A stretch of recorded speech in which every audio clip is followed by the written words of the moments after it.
Boa noite a todos. Hoje a gente vai dar continuidade aos nossos vídeos, né? A gente estava falando sobre dissolução, né? Essa série de vídeo é sobre dissolução. A gente vai falar sobre diversos outros, como estatística, desenvolvimento de método, validação, entre outros, né? Quality by Design, entre outros. E tá aí o nome do nosso canal, né? Que é um canal novo que a gente criou recentemente, que é o Farmalítica Pro Industrial. A gente também está no LinkedIn com uma página lá de postagem de vídeo, né, de artigos, né, voltado à indústria farmacêutica e indústria química.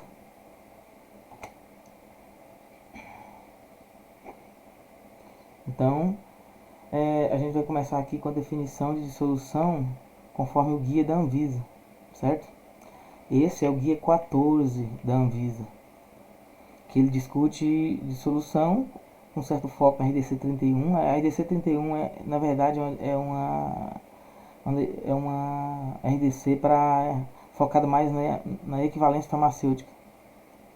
E o guia 14, que é o guia de dissolução, ele já traz discussão sobre desenvolvimento de dissolução, desenvolvimento do método de dissolução. A gente vai ter aqui um foco especial, né, aulas focadas só na RDC 31 e no guia 14. Por enquanto, a gente vai vendo, construindo as bases para chegar lá, né? Então, a dissolução, conforme a definição do guia, é o processo de liberação do insumo farmacêutico ativo, IFA, né, de sua forma farmacêutica, tornando-o disponível para absorção. Então, o ensaio de dissolução é um teste físico-químico importante para demonstrar o desempenho in vitro de produtos que necessitam de dissolução para absorção e, consequentemente, efeito terapêutico. Então, essa é a definição do guia. Essa definição é muito parecida com a da Raquel Marcolongo, que, que, que publicou uma tese de mestrado, que inclusive essa tese de mestrado é muito importante para quem estuda dissolução, né? E ela está como referência bibliográfica do guia 14, né? Então, quando você está fazendo dissolução, o fato de ocorrer dissolução é a forma, a substância ativa está passando por meio, né? Está passando por meio de dissolução. O meio de solução é o líquido que a gente está utilizando para fazer o processo de solução. Aqui tem a equação de Noyes-Whitney, né, que descreve a dissolução de forma bem simples. Ele traz as definições do que é cada coisa aqui, né? Então o dm/dt representa a velocidade de dissolução, o K é a constante de velocidade de solução, a é a área superficial e o CS é a solubilidade do fármaco. Tem livro que vem escrito, ao invés de CS, vem escrito S. E C é a concentração do fármaco no meio de solução no tempo T. Então vai ser a solubilidade, então vai ser Ka, a taxa de solução vai ser Ka vezes a solubilidade menos a concentração naquele tempo, né?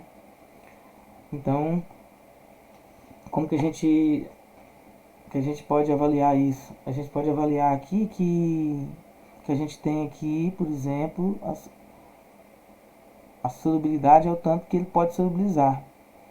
E esse C é a concentração que está lá dentro, dissolvida naquele tempo. Então K é uma constante, que esse K a gente vai ver da onde que ele sai, o que interfere no K. A gente vai ver isso lá na frente. E o A. O A eu vou até falar alguma coisa aqui a respeito, agora já, né? Que é a área superficial, né, do solo que está sendo dissolvido.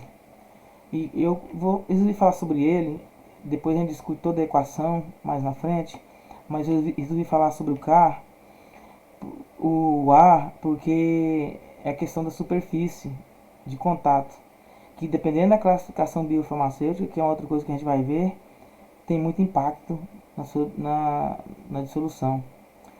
Esse A é a área, então a área da partícula, por exemplo, se a gente olhar aqui, a gente vê, eu vou pegar essa fórmula aqui, essa fórmula é a fórmula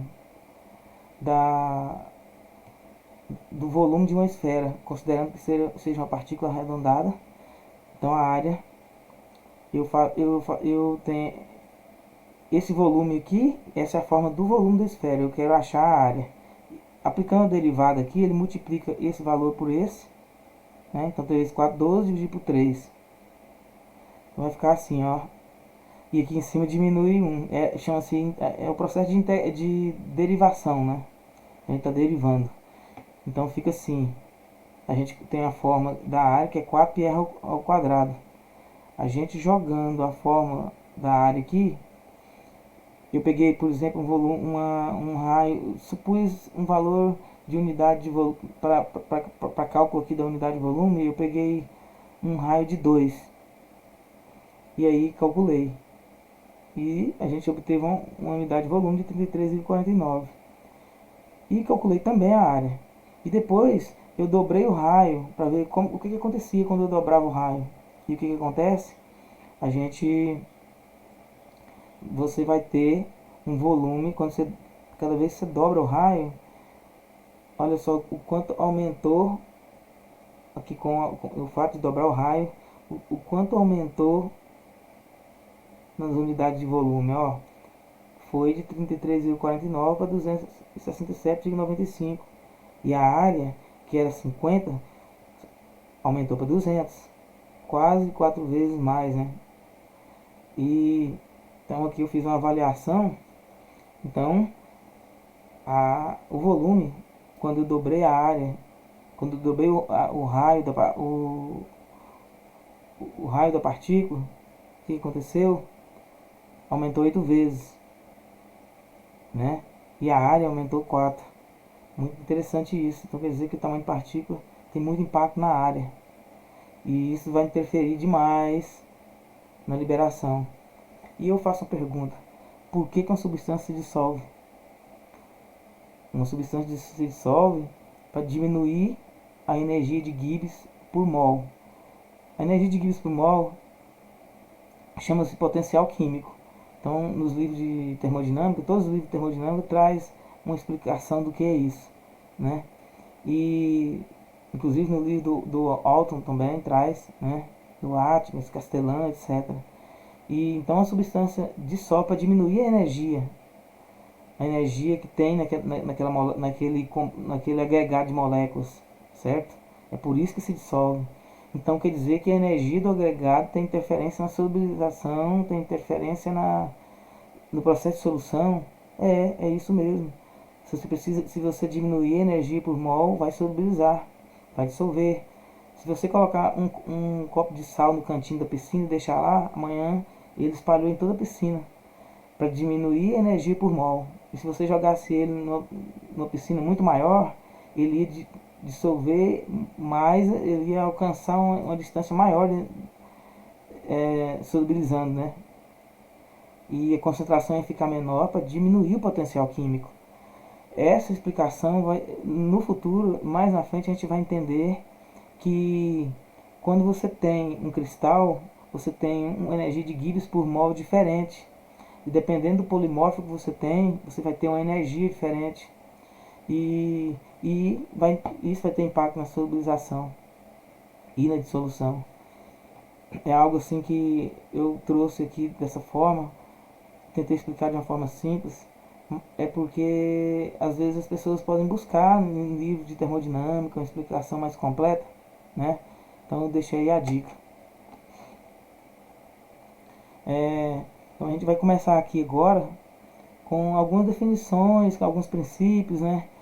Além do princípio da dissolução que a gente acabou de ver, mas o que está estabelecido hoje para fazer os testes de solução?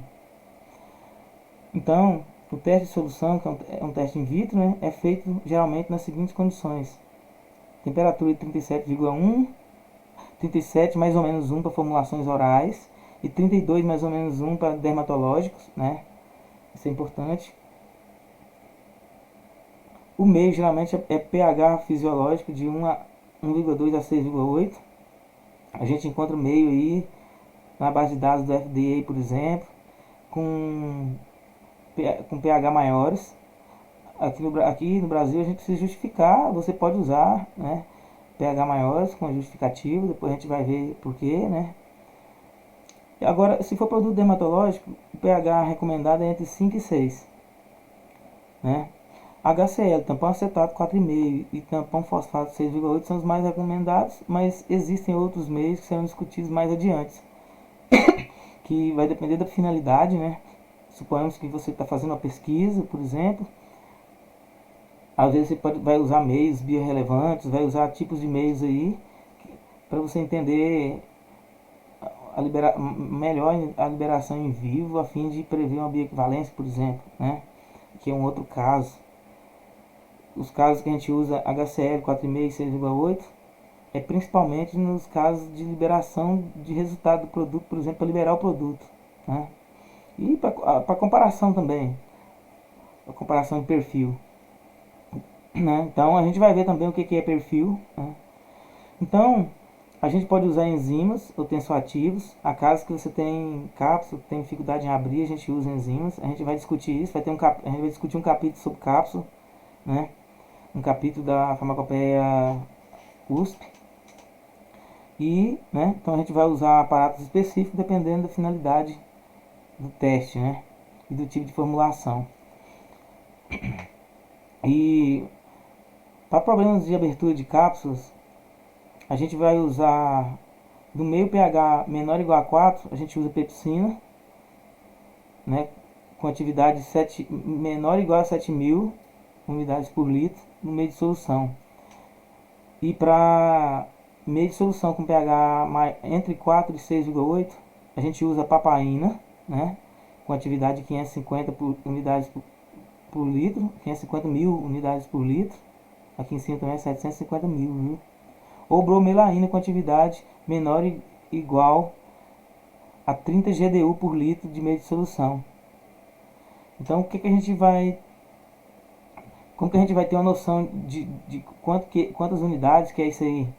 É o seguinte, a gente encontra essas enzimas no mercado e vai ser necessário que você faça um doseamento da potência, avalie a potência, né, em termos de atividade da enzima. Na USP tem testes específicos para todas essas enzimas, né? Então quando você for testar é importante que você saiba realmente qual a atividade da sua enzima, né? E para meio de solução com pH maior que 6,8, você usa pancreatina usando unidades menor que 2.000 unidades de protease por litro de meio de solução. Não é recomendável usar maior, né? Porque senão você vai estar forçando muito, né? E é isso aí. Você encontra essas informações no capítulo 711 e no 1240 da USP, né?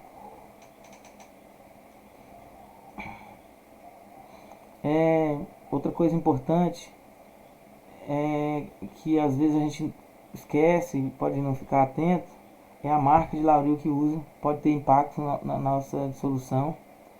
Então existem aí não só lauryl, mas outros surfactantes que tem pureza muito baixa, então é importante usar um lauryl ou um surfactante de uma marca melhorzinha, né? E uma outra coisa é que alguns surfactantes podem denaturar as enzimas. Eu até ia abrir aqui o link, mas resolvi não abrir, porque eu vou mostrar isso na tabela depois, com mais cuidado. Vou mostrar um artigo, posso até voltar aqui e mostrar um artigo depois, né? Mas porque como a gente vai passar por isso de novo, às vezes não vale a pena abrir agora o arquivo, né? E a gente trabalha com diferentes volumes de meios, né? É mais comum a gente usar volumes de meio entre 500 e 1.000 ml. Pode usar volumes menores, com mini cubas e mini pás, né? Por exemplo, entre 100 e 250, né? Existem cubas de volumes maiores. No USP 3, por exemplo, aparato 3 que a gente vai ver, suporta, por exemplo, 250 ml. É comum usar 250 ml. A gente vai dar continuidade na próxima apresentação, né? Muito obrigado a todos.